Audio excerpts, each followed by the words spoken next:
Welcome to StockOdds Odds and End podcast. I'm Dave Singh here with Rob Friesen, getting ready for the week ahead. Good evening, Rob. How's everything? Good evening. Not too bad. Thanks for taking the time. I know we're running a bit late here tonight, but never too late, right? For a look at the week ahead.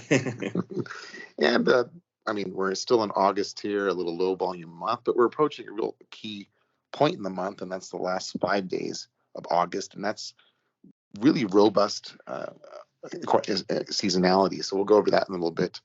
And there's a couple economic reports, and there's news of Jackson Hole and Powell, and then there's the future. So we still have stuff to talk about, even though it's kind of a lighter period during the month.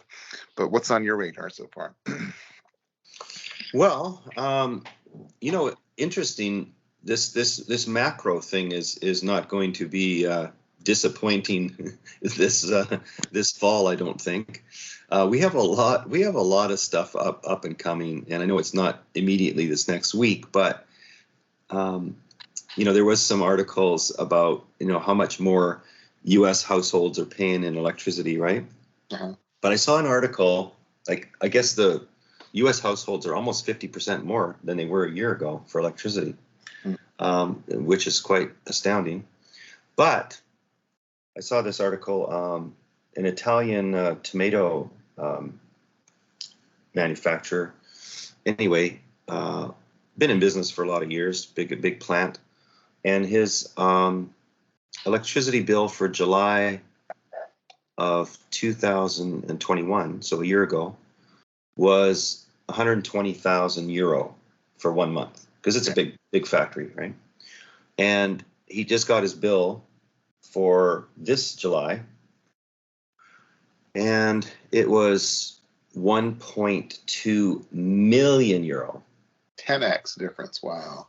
No, actually, sorry, it was 900. My apology. It was 980,000 euro, so about an 8x. 980. So almost, I mean, can you imagine? So anyway, he's going to shutter the factory next month. Done, finished. Uh-huh. Now, is that just the tip of the spear?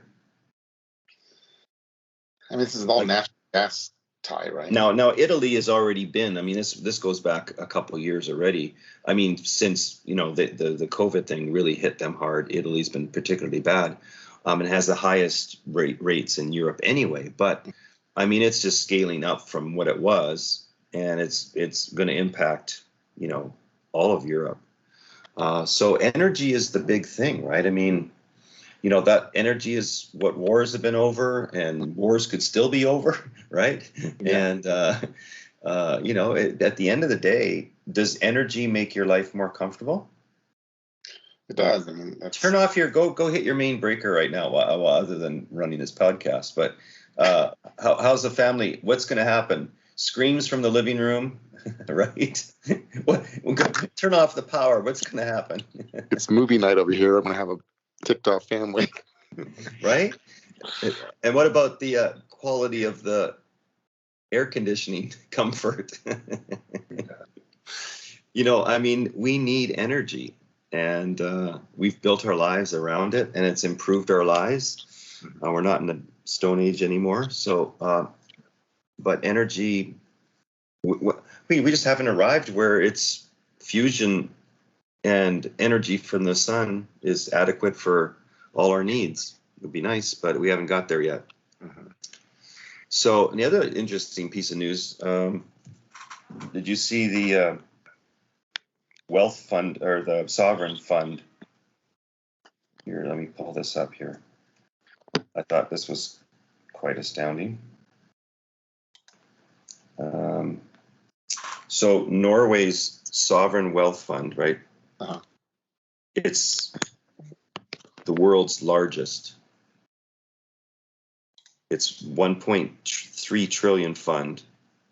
Lost 174 billion in the first half of this year. Wow. 174 billion. That's a fair chunk, right?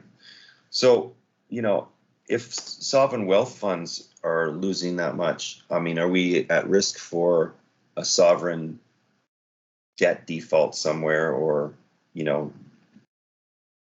sort of the systemic problems that can happen from these kinds of things. I don't know. Anyway, it's a lot of people drew down tremendously in the first 6 months of this year. Maybe in July and a bit of August, they got some of it back. But anyway, yeah, so keep your eyes on commodities, guys. I really recommend looking at what the dollar's doing on a day-to-day basis. And, we're having this massive change between the relationship of the US dollar and the euro dollar. Euro dollar's been getting pounded, and probably more to come yet. And the commodities, keep your eyes on these commodities. So let's run through parity. The euro is back down to parity, right? Yeah. Break below $1 soon. It easily could. I mean, yeah, it's definitely got a lot of pressure on it. So let's take a look at the futures here, what they're doing right now. We have the Dow Jones futures off 125 points, improved a little bit off the low already, but down 0.37%. S&P 500 off 16 points, down 0.38%. NASDAQ down 60.50, and that's 0.46%. And the Russell down 6.70, or 0.34%. And the VIX, we did have that rocket ship launch back up, and we literally tagged the 20, right? Actually went to 19.95, and then we shot back up, and we're now at 24.45, up 1.44%. So the market's factoring in over this roll that we had, right? We already started to show signs of, let's just focus on the S&P for a moment. We had this rollover prior to Friday's down move, but Friday was the break out of the inside day that we had on Thursday.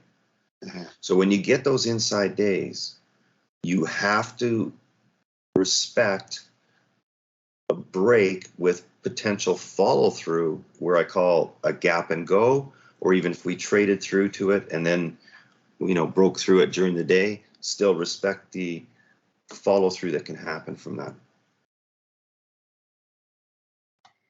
So inside days are notable, and I love the days that follow that. So that was Friday. We had a substantial move outside of our range, and that sets us up for what happens after expiration. Typically there's a change anyway. When we get expirations like we did on June, just go all the way back and look at June's expiration, and you can see exactly what happened. We shifted out of that, and we basically set the stage for the rally that happened in all the way through July and into August so far. So these expirations are important, even if they're just a monthly. I mean, nothing special about August expiration, other than there's not that many institutions around, lighter volumes, largely algorithmic, and program trading and stuff like that, but not a lot of new investment going on. But when we get into September, that quarterly expiration is much more important. Now, as we look out into September seasonality, it is, a pretty poor performing month for the first 3 weeks of the month. It's in the last week that we usually have a rally if we're going to have one. So September, so August might already be willing to factor in ahead of time what's coming in September. Plus, we've got a lot of macro stuff on the horizon, right? Yeah. Okay, over to you. What do you got? Yeah, so I was looking at the last 5 days of August. That's the next big seasonality coming up. And for the month of August, the entire month is like 0.7, right? But all the gains are baked in the last 5 days of the month with an expectation, I think it's 1.25%. So within that, I wanted to see which sectors are doing better and worse. So Spider is expected to do 1.25%. IWM is 0.98. And some of the sectors to do better are biotech. So XBI 3.26% and IDB 2.77%. So biotech could do well. Energy at 2.36% for XOP. Chips, SMH 2.33%, QQQ 2.10%, XLK, XLC. So it's kind of a risk on technology kind of slant. Even ARK K expected to do 3.95%, or the solar stocks TAN 1.41. So the risk on technology seems to be favored for that final 5 days, and things that are shorter, which are kind of the opposite, utilities, XLU minus 0.34%, gold minus 0.19%, financials, basic materials, industrial staples. So it tends to be, just the theme would be risk on, and then then we do have some other things that's coming up this week, some earnings for key stocks like CRM, Salesforce, NVIDIA. So that could tie in with the seasonality strength in chips anyway. So if we get a good print on NVIDIA, that plus the seasonality for chips could be positive. And then things like Gap Stores, Zoom, Peloton, those are some other key ones. And then again, the media keeps focusing on Jackson Hole. That's that summer retreat. So on the 25th, I think Friday the 25th or 26th, they're going to have 26th. They're going to have Powell making some comments, and he may be able to reset some of the expectations that the market has for interest rate hikes coming forward. So if they do want to soften the recent kind of change, they have a chance there. And then there's some economic reports for manufacturing, durable goods, pending home sales, joblessness, inflation data throughout the week. So that's the kind of themes that are in the background there for macro and economic reports. Okay, interestingly enough, the 5-day seasonality starts on Thursday, right? So Thursday, so the last 5 days start on Thursday, correct? Correct, yeah. Okay, so I pulled some of the ETFs just off of percent B research because we had that down day on Friday, and so it would be probably dropping things closer to the lower Bollinger Band. So I wanted to see what the outcome would be thereafter. So I pulled it on open to close for tomorrow because we need to get kind of prepared for our week, but also over the next 5 days, which some would overlap the seasonality. So let's rattle through a few of those. So if we look at the ARK funds, and this is ARK F all the way to ARK K, they're showing that for tomorrow, performance is expected to be negative, pretty much across the board. Odds are below 50, and then for the 5 days, so from the close of Friday until the close of next Friday, it's showing the same thing, a little bit more, in terms of performance loss. So that might mean that the worst performance for those could happen like tomorrow through Wednesday, and maybe they will see that shift into seasonality. Or it could play out that week, and then it might come in the last 3 days. So you'd have to look at those funds for the last 3 days, not just the last 5 days, right? For seasonality. Because it's nice when we can have some indicators line up with seasonality, like those matching ducks, right? Last 3 days are supposed to be strong as well, but the last 5 days is really robust, and the last day of the month is negative. So okay, so then okay. Well, it'd be interesting to see if they are weaker in these next 3 days, and then they pick up from there. Okay, and you mentioned the TAN stocks as well. Yes, with solar. So let's look at that. So the TAN, Well, on the 5 days, starting like going forward from here, it would be 58.8 odds, performance 0.57. But just for tomorrow, its odds are below 50 at 45.6, and the average performance is negative, sharp is negative. So it could start out, down tomorrow and have a down day, and then start to bounce back after that. Okay, what other ETFs do you like? SMH, QQQ, XLK, so the big tech stuff, and then also biotech, XBI and IBB. Okay, SMH. Now SMH is interesting because it's 66.7 odds, both on the performance for tomorrow with 0.26 average performance, and then for the 5 days 0.79. So it's showing good possibilities for strength for SMH, and that also is for all the other. Well, for Soxtol, which is the bullish, the 3x bull. Yeah. Okay, and then you were wanting to see biotechs. Let's do biotech. IBB. Yeah, XBI or IBB.